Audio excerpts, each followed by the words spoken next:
CM DK Shivakumar 13 ಸಚಿವರಿಗೆ ಖಾತೆ ಹಂಚಿಕೆಯನ್ನು ಮಾಡಿದ್ದಾರೆ. ಮುಖ್ಯಮಂತ್ರಿ ಡಿಕೆ ಶಿವಕುಮಾರ್ ಹಣಕಾಸು ಇಲಾಖೆ, ಡಿಪಿಎಆರ್ ಸೇರಿದಂತೆ ಹಂಚಿಕೆ ಆಗದ ಖಾತೆಗಳನ್ನು ತಮ್ಮಲ್ಲೇ ಉಳಿಸಿಕೊಂಡಿದ್ದಾರೆ. ಡಿಸಿಎಂ ಪರಮೇಶ್ವರ್ಗೆ ಕಂದಾಯ ಇಲಾಖೆ, ಕ್ರೀಡಾ ಹಾಗೂ ಯುವಜನ ಸಬಲೀಕರಣ ಖಾತೆಯನ್ನು ನೀಡಿದ್ದು, ಉಳಿದ ಸಚಿವರಿಗೆ ವಿವಿಧ ಖಾತೆಗಳನ್ನು ಹಂಚಿಕೆ ಮಾಡಿದ್ದಾರೆ.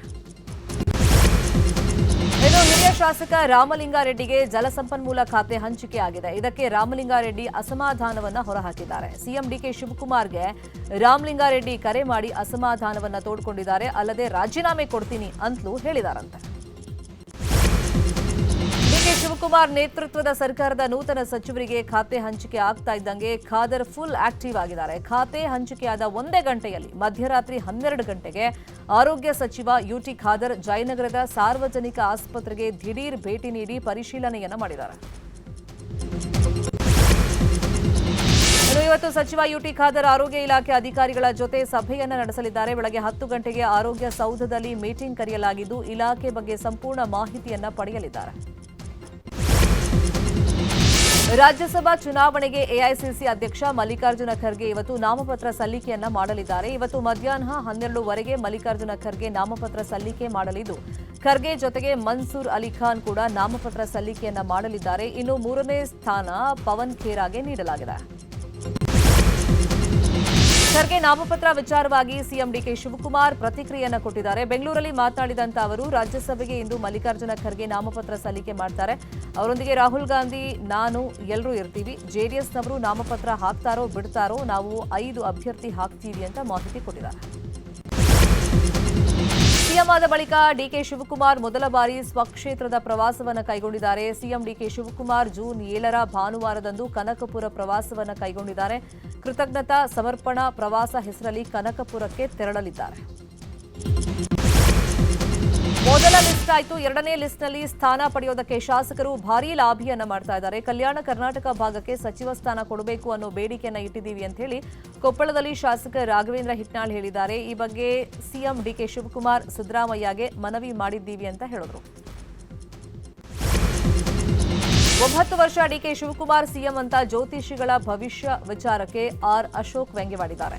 ಚಿಕ್ಕಬಳ್ಳಾಪುರದಲ್ಲಿ ಮಾತನಾಡಿದಂತ ಆರ್ ಅಶೋಕ್, 9 ವರ್ಷ ಅಲ್ಲ 9 ತಿಂಗಳು ಡಿಕೆ ಶಿವಕುಮಾರ್ ಸಿಎಂ ಆಗಿರಲ್ಲ ಅಂತೇಳಿ ಲೇವಡಿಯನ್ನು ಮಾಡಿದ್ದಾರೆ. ತಮಿಳುನಾಡು ಖ್ಯಾತಿಗೆ ಮಣಿಯದೆ ಮೇಕೆದಾಟು ಯೋಜನೆಗೆ ಕೇಂದ್ರ ಸರ್ಕಾರ ಅನುಮತಿ ನೀಡಬೇಕು ಅಂತೇಳಿ ಚಾಮರಾಜನಗರ ಜಿಲ್ಲಾಭಿವೃದ್ಧಿ ಹೋರಾಟ ಸಮಿತಿ ಆಗ್ರಹ ಮಾಡಿದೆ. ಸುದ್ದಿಗೋಷ್ಠಿಯಲ್ಲಿ ಮಾತನಾಡಿದಂತ ಸಮಿತಿಯ ಅಧ್ಯಕ್ಷ ಕೆ ವೀರಭದ್ರಸ್ವಾಮಿ, ಡಿಕೆ ಶಿವಕುಮಾರ್ ಕೇಂದ್ರದ ಮೇಲೆ ಒತ್ತಡ ತಂದು ಯೋಜನೆಗೆ ಶಂಕುಸ್ಥಾಪನೆ ಮಾಡಬೇಕು ಅಂತ ಹೇಳಿದ್ದಾರೆ.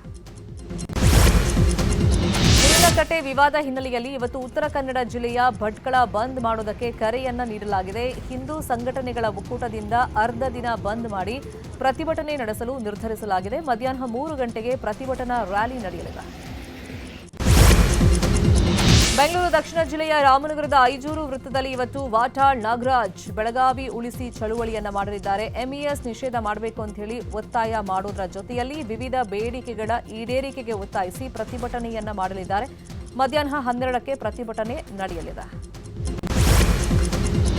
ಇವತ್ತು ವಿಶ್ವ ಪರಿಸರ ದಿನಾಚರಣೆ ಆಚರಿಸಲಾಗ್ತಾ ಇದೆ. ಹಿನ್ನೆಲೆಯಲ್ಲಿ ಪರಿಸರ ಸಂರಕ್ಷಣೆ ಮತ್ತು ಹಸಿರು ವಾತಾವರಣ ನಿರ್ಮಾಣದ ಉದ್ದೇಶದಿಂದ ದಾವಣಗೆರೆ ದಕ್ಷಿಣ ವಿಧಾನಸಭಾ ಕ್ಷೇತ್ರ ವ್ಯಾಪ್ತಿಯ ಸರ್ಕಾರಿ ಕಟ್ಟಡಗಳ ಆವರಣದಲ್ಲಿ ಸಸಿ ನೆಡುವ ಅಭಿಯಾನಕ್ಕೆ ಶಾಸಕ ಸಮರ್ಥ್ ಶಾಮನೂರು ಚಾಲನೆಯನ್ನು ಕೊಟ್ಟರು. ಜೂನ್ 30ರಿಂದ ಎಸ್ಐಆರ್ ಸಮೀಕ್ಷೆ ಆರಂಭವಾಗಲಿದೆ. ಇದರ ಬೆನ್ನಲ್ಲೇ ಕೊಪ್ಪಳ ಜಿಲ್ಲೆಯಲ್ಲಿ ವಿಶೇಷ ಮತದಾರರ ಪಟ್ಟಿ ಪರಿಷ್ಕರಣೆಗೆ ಜಿಲ್ಲಾಡಳಿತ ಸಜ್ಜಾಗಿದೆ. ಜುಲೈ 29ರವರೆಗೂ ಬೂತ್ ಮಟ್ಟದ ಅಧಿಕಾರಿಗಳು ಬಂದು ಸಮೀಕ್ಷೆ ಮಾಡ್ತಾರೆ ಅಂತ ಹೇಳಿ ಡಿಸಿ ಸುರೇಶ್ ಇಟ್ನಾಳ್ ಮಾಹಿತಿ ಕೊಟ್ಟಿದ್ದಾರೆ.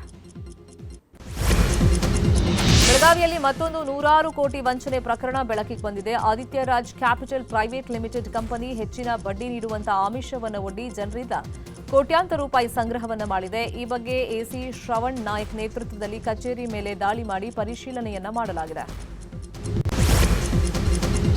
ರಾಜ್ಯ ಸರ್ಕಾರ ವಾಹನ ಸವಾರರಿಗೆ ಗುಡ್ ನ್ಯೂಸ್ ಕೊಟ್ಟಿದೆ. ಹಿಂದೆ ಶೇಕಡಾ 50ರಷ್ಟು ರಿಯಾಯಿತಿ ನೀಡಿ ಭಾರೀ ಮೊತ್ತದ ದಂಡ ಸಂಗ್ರಹ ಮಾಡಿದ ಸರ್ಕಾರ ಮತ್ತೊಮ್ಮೆ ರಿಯಾಯಿತಿಯನ್ನು ಘೋಷಣೆ ಮಾಡಿದೆ. ಜೂನ್ 21ರಿಂದ ಜುಲೈ 10ರವರೆಗೆ ದಂಡದ ಅರ್ಧದಷ್ಟು ಹಣ ಪಾವತಿಸಲು ಅವಕಾಶವನ್ನು ಕಲ್ಪಿಸಲಾಗಿದೆ.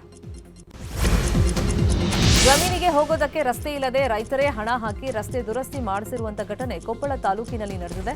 ಜಿಲ್ಲಾಡಳಿತಕ್ಕೆ ಹಲವು ಬಾರಿ ಮನವಿ ಮಾಡಿದರೂ ಪ್ರಯೋಜನ ಆಗಲಿಲ್ಲ. ಹೀಗಾಗಿ ರೈತರೇ ಹಣ ಹಾಕಿ ಅಳವಂಡಿ, ಮೂರನಾಳ, ಕಂಪ್ಲಿ, ಸೀಮಾ ವ್ಯಾಪ್ತಿಯ ರಸ್ತೆಯನ್ನ ದುರಸ್ತಿ ಮಾಡಿಸಿದ್ದಾರೆ.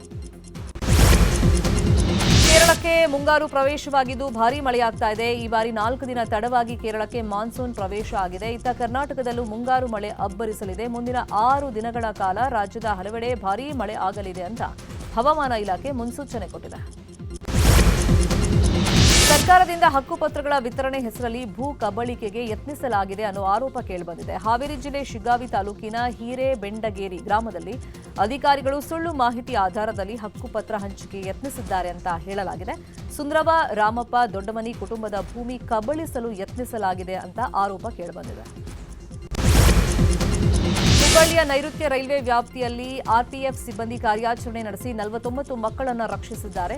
ನನ್ಹೆ ಫರಿಷ್ತೆ ಕಾರ್ಯಾಚರಣೆ ಅಡಿಯಲ್ಲಿ 37 ಬಾಲಕರು 12 ಬಾಲಕಿಯರನ್ನ ರಕ್ಷಿಸಿ ಪೋಷಕರಿಗೆ ಒಪ್ಪಿಸಲಾಗಿದೆ. ಮಧ್ಯಪ್ರಾಚ್ಯದಲ್ಲಿನ ಯುದ್ಧದ ಎಫೆಕ್ಟ್ನಿಂದಾಗಿ ಈ ಬಾರಿ ಬಿತ್ತನೆಗೆ ರಸಗೊಬ್ಬರ ಕೊರತೆ ಉಂಟಾಗಿದೆ. ಈ ಕುರಿತು ಕೊಪ್ಪಳ ಡಿಸಿ ಸುರೇಶ್ ಇಟ್ನಾಳ್ ಮಾಹಿತಿಯನ್ನು ಕೊಟ್ಟಿದ್ದು, ಡಿಎಪಿ ಬದಲಿಗೆ ಪರ್ಯಾಯ ಗೊಬ್ಬರ ಬಳಸಿ ಹಾಗೂ ರಸಗೊಬ್ಬರ ಬಳಕೆ ಕಡಿಮೆ ಮಾಡಬೇಕು ಅಂತ ಹೇಳಿ ಮನವಿ ಮಾಡಿದ್ದಾರೆ. ರೈತ ಲಕ್ಷಾಂತರ ರೂಪಾಯಿ ಬಂಡವಾಳ ಹಾಕಿ ಬೆಳೆದಿದ್ದ ಟೊಮ್ಯಾಟೊ ಬೆಳೆಯನ್ನ ಕಿಡಿಗೇಡಿಗಳು ನಾಶಪಡಿಸಿದ್ದಾರೆ. ಕೋಲಾರದ ಶ್ರೀನಿವಾಸಪುರ ತಾಲೂಕಿನ ಆನೆಪಲ್ಲಿ ಗ್ರಾಮದಲ್ಲಿ ಘಟನೆ ನಡೆದಿದೆ. ಇನ್ನೇನು ಕಟಾವು ಮಾಡಬೇಕು ಅನ್ನುವಷ್ಟರಲ್ಲೇ ಕಿಡಿಗೇಡಿಗಳು ಟೊಮ್ಯಾಟೊ ಬೆಳೆಯನ್ನ ನಾಶಪಡಿಸಿದ್ದಾರೆ.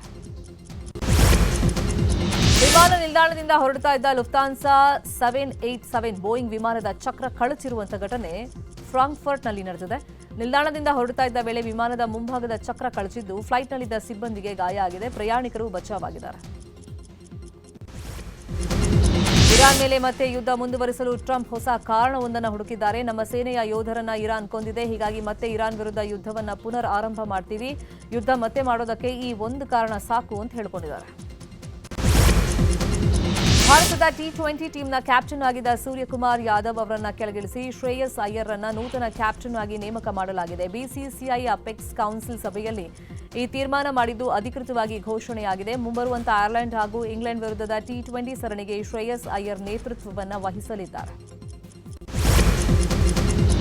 ಆಮಿರ್ ಖಾನ್ ನಟನೆಯ ದೇಶಭಕ್ತಿ ಸಾರುವ ಕತೆ ಲಗಾನ್ ಮತ್ತೆ ತೆರೆ ಮೇಲೆ ಬರಲಿದೆ. 25 ವರ್ಷದ ಸಂಭ್ರಮದಲ್ಲಿರುವಂತಹ ಲಗಾನ್ ಚಿತ್ರವನ್ನ ಜೂನ್ 12, 13, 14ರಂದು ಮರು ಬಿಡುಗಡೆ ಮಾಡಲಾಗ್ತಾ ಇದೆ. ಆಮಿರ್ ಖಾನ್ ಪ್ರೊಡಕ್ಷನ್ ನಲ್ಲಿ ಸಿನಿಮಾ ರಿಲೀಸ್ ಆಗ್ತಾ ಇದೆ.